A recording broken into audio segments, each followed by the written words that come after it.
final one is a book it was recommended to me, Wayne Cordero's book, Leading on Empty.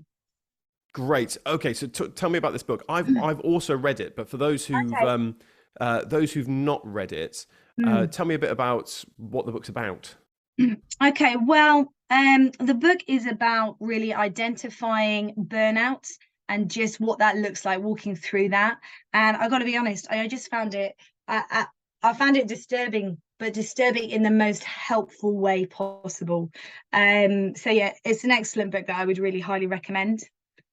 Great. And so it tells the story of Wayne Cordero, Yeah, yeah, and so absolutely. he goes through quite a significant burnout. Yeah, so Wayne Cordero, he is at a stage where he's got about 14,000 people in his church and he's overseeing 9 campuses. He's president of a Bible college. Life is really full.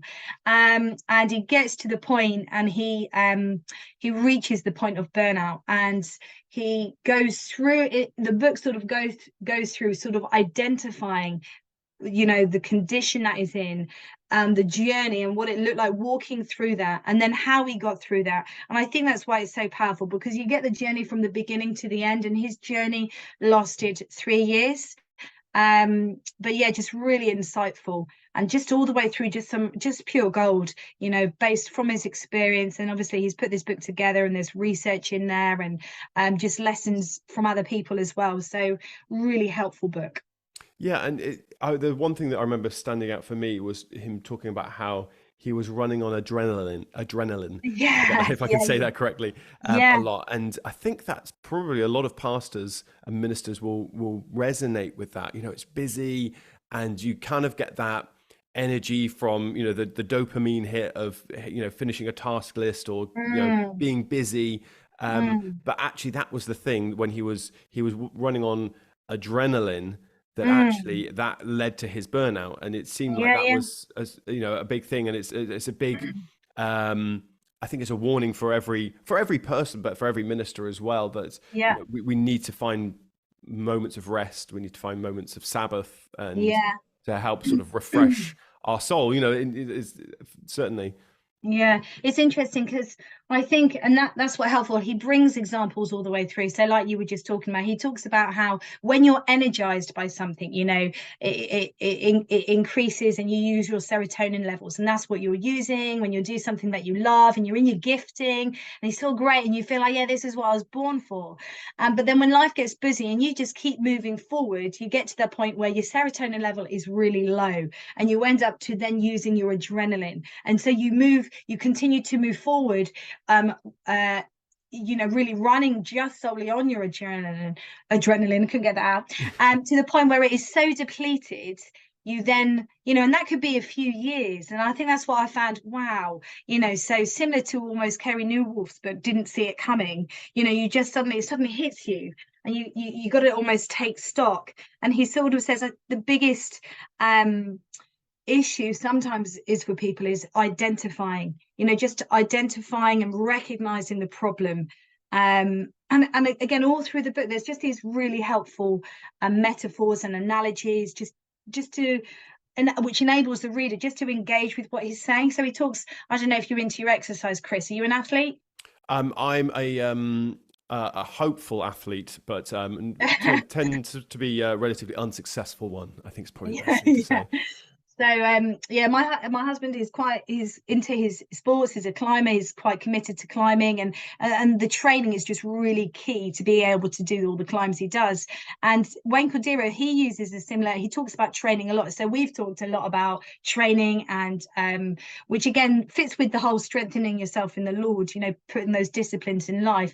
But Wayne Cordero, he looks at the example of a runner, a marathon runner who hits the wall. And I know that phrase is, you hit the wall. And he talks about inexperienced runners, what happens to them. And then he talks about experienced marathon runners and how they go through the training process, and how they go through a stage where they force their bodies to fail.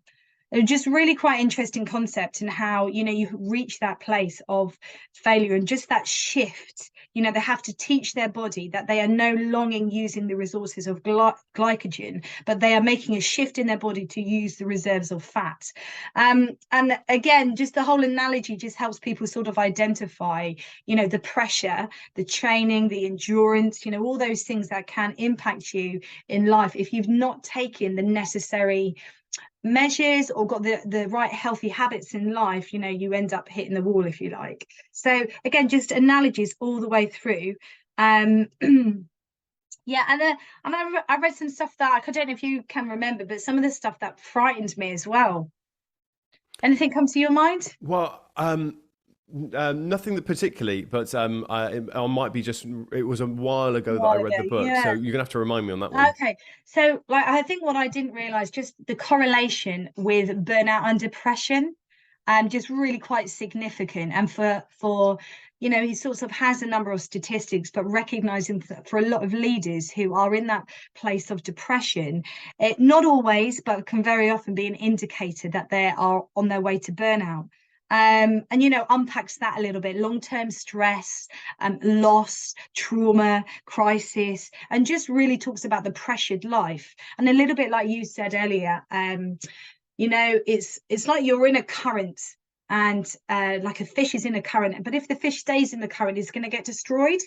So what a fish has to do, it has to either hide behind a rock, or it has to go under the current, or it has to find some sort of quiet place. And he just says the key is really knowing when you've got to get out of the current because it's moving so fast. And from his experience, he said so many ministers, they just don't know how to get out of the current. Or another analogy, you know, get off the wave. You know, so he's also being in Hawaii, a surfer, or you know, something with a kayak, I don't know. But just these helpful analogies that make that, you know, as you're reading the bit, you're thinking, is that me? Am I there? And that's why I think it was powerful for me, because I thought, you know, if I keep going, because I love to just go, go, go, that's going to be me. And it was just one of those moments, which is why I found it quite terrifying, but so incredibly helpful. Yeah, absolutely. And I think for any minister to probably read this book will really impact their own personal life, their ministry, about how they, you know, schedule their time, all those kind of things. So I think this Mm. book would be really, really helpful. So that is Leading on Empty by Wayne Cordero.